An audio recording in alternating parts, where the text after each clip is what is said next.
Alright, so this is Kamiko, and this is a demonstrative review in which I will show how the game is played, as well as I give my thoughts on it. So let's go ahead and show off how this starts.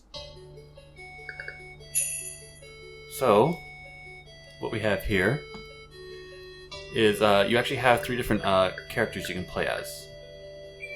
In fact, I'm going to go ahead and do a new file, just so I can keep my spot where I am. So yeah, it's a new game for all of these characters. Go ahead and start with the basic sword one.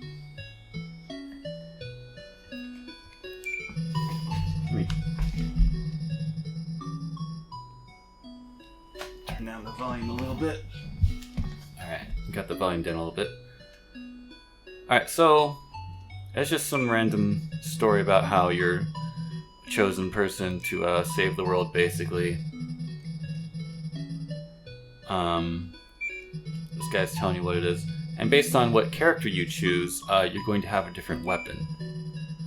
So I picked the blue girl, and she's going to use a sword. I can go ahead and skip this dialogue, actually.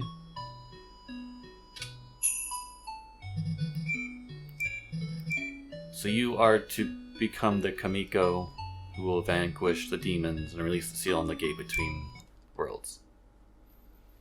Anyway, so here's the basic gameplay here. It's sort of a level-based adventure. You start out, you can move around with basic movement, and then you have your attack button, and you can run. If you hold down B button, I'm playing this on Switch, but it's also available on PC. I'm holding the B button, and you can run, or you can press Y or A to attack, and then X will bring up this pause menu, which you can also get to by pressing start, or plus, I guess. You can turn on a time display if you really want, which is helpful because there are ranks in this game for how fast you do it.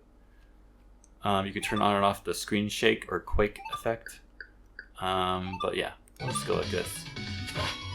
And when you kill monsters, you get these blue spots coming out. As you saw, my combo just ran out. I have that meter up there, so if I kill one enemy, I get 1. If I kill the second one, I get 2. And if I kill a third one and fourth one, I get 3 and 4, 5, and 6. And when that combo meter runs out, it'll go back to getting 1 per enemy. And what that does is it fills up that blue 200 bar. I'm going to stay on the switch real quick to open the door. That blue 200 bar, that is your... I don't even know what they call it. Oh, let's go to the menu. Let's see if there's a name for it. 2 SP. Okay, it fills up your SP bar. So yeah, here's the... Oh, Yamato is the name of the girl I'm playing as. Uzume and Hinome. And then the game saves automatically, and you can also save at shrines. And then these pots, these have these red diamonds, which is your HP. So you can refill your HP that way if you get hurt. So let's say I get hurt like that. And so bushes will sometimes have HP restoring items in them, but the pots will always have them. Just a pro tip there. And then enemies also will respawn if you leave an area. However, pro tip, if you don't want them to respawn as you're traversing, you can just leave one enemy behind, and as you see, they won't respawn that way.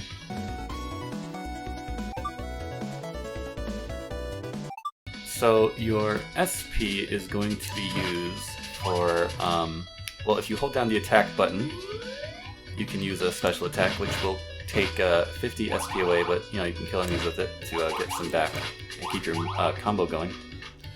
But you don't want to use that too much because... Whoops.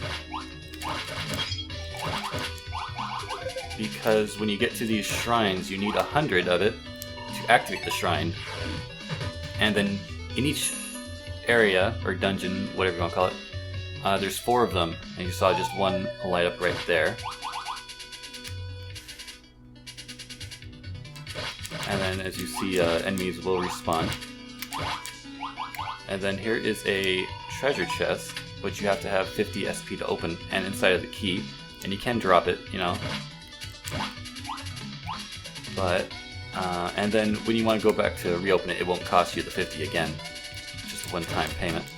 But the reason you may want to keep just one enemy alive in an area so that they don't respawn is because there are portions in the game where, as you see, when you hold the key,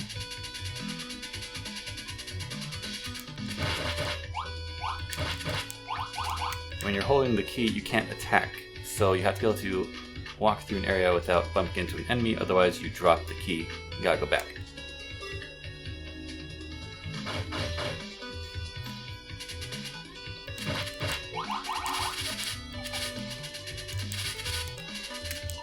So yeah, you go around, you find basically all the shrines in an area, and that will take you to the boss room, and then you fight the boss, and you go on to the next area.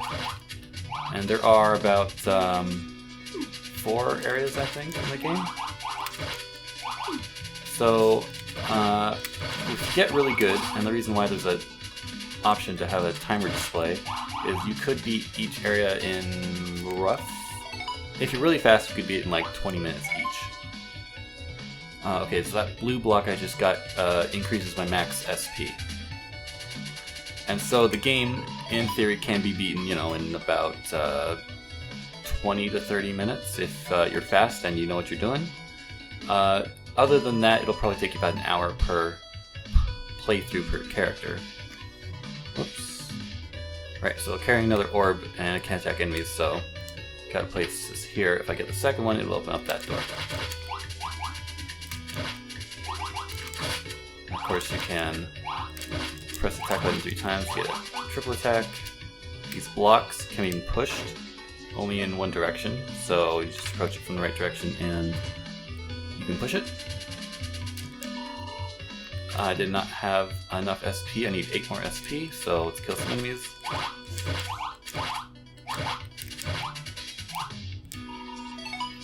That gets me the other orb.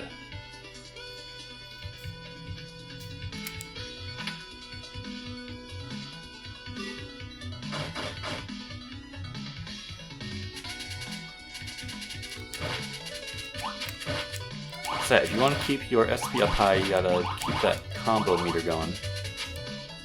And then of course if you get hit, it'll also drop your combo. Oh.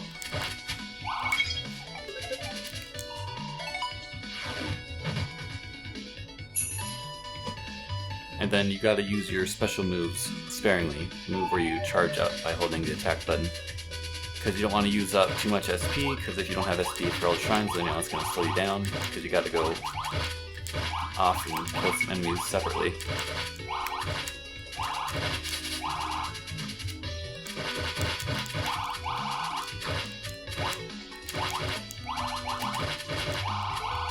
There we go.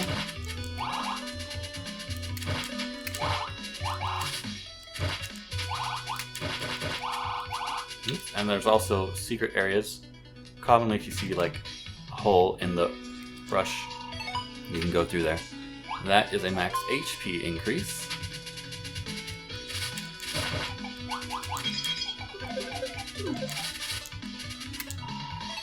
This is the last shrine.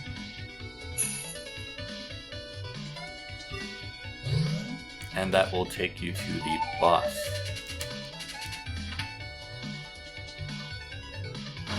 Another door opening, just shortcut back.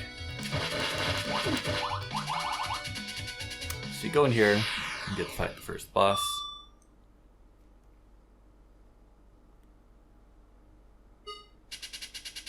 And I do want to at least show off a little bit of the first boss, just because I couldn't understand how to fight it at first. So what you do here, I just got the SP increase and HP increase. So what you do here is you gotta attack that red orb that just got swallowed by this box. And this boss is probably the most complicated to attack, because you don't really know what you're doing, first of all. So what you gotta do is you just gotta lure him onto each of these switches. You can kill enemies if you want. They do respawn instantly after you kill them. You see another one will appear somewhere else in the room if I kill one. And then you run over here and you attack the orb. And that's, you know, you do that 3 times to kill the boss. Typical kind of stuff. Avoid this attack right here. And he'll also get moving faster each time.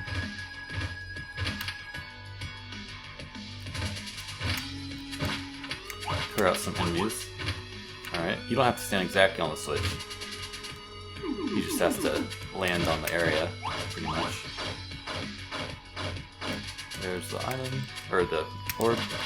Oh, and do be careful you don't hit the wall because you will get stopped from attacking an enemy if you're hoping to hurt one with like a side attack. Oops, I wasn't paying attention to where the boss is. And I do like the movement speed of this game because walking is like a good speed to move at most of the time, and then running is kind of a little bit uncontrolled. I think that's a good movement speed to where your run is a little bit uncontrolled to where you should slow down. And basically there's a reason to not hold the run button down all the time. So as you see there, it's got my total time, almost 7 minutes. So each level is about that long, you know, if you know what you're doing. Let's go ahead and just look at this for a little bit. Each one has a different like theme to it, and each level is the same every time you play through. It's not like it's randomized or anything like that.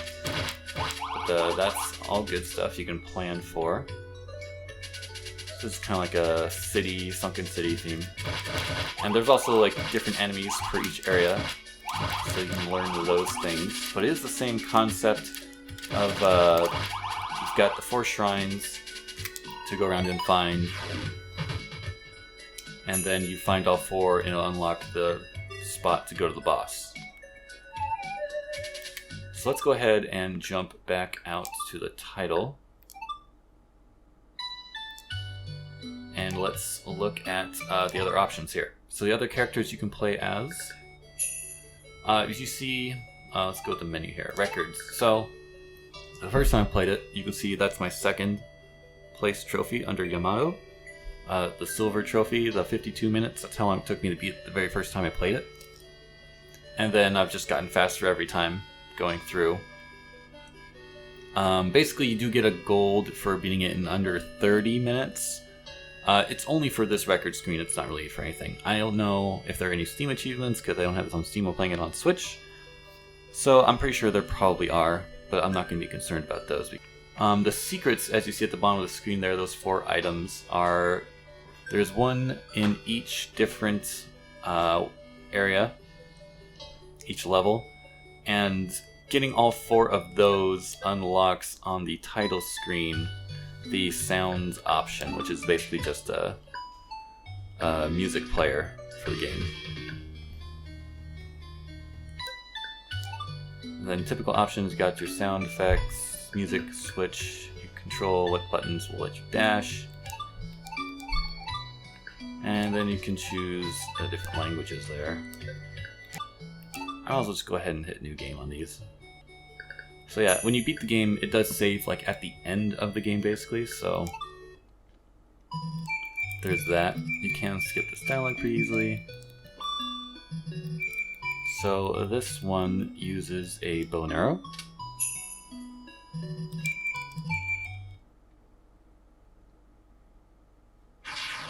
So what you have here is your 3-hit attack. Actually, like, you have your regular arrow, which is just a single shot. And then if you hit it 3 times, you got the 2 arrows and the 3 arrows. And then her charge up move is actually, I think, pretty good. It basically pauses you and it just attacks everyone on screen. And you got a little bit of invincibility afterwards. I think all of them have a little bit of invincibility afterwards. There also is a little bit of invincibility on your attack frame. So if you're throwing out an attack, you can be invincible, as you see a little bit there. It's easier to tell with like a projectile enemy that you're fighting. But you can can be invincible if you spam the attack button a little bit. Sometimes.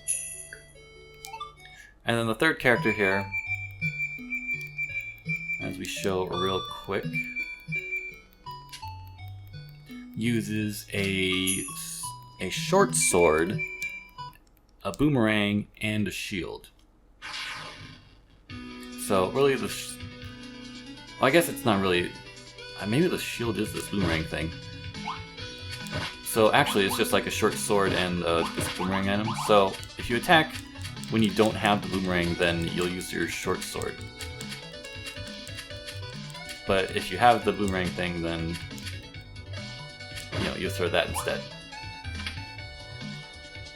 And then her special, if you hold the attack button, is another air screen clearing attack, but it just attacks in like that circle fashion. So the blue girl's attack is the only one that you kind of like manually control, like where to go with it. And then this one, this regular attack, of course, could theoretically be the best, but it's a little more difficult to manage. So if you if I had to prescribe difficulty to go through the game, I'd just go left to right, blue, green, and then red, because of the difficulty in controls and how to handle things. But yeah, that is basically the gist of the game Kamiko. If you have any questions, you can ask in the comments below. And yeah, thanks for watching, and I'll see you in the next episode.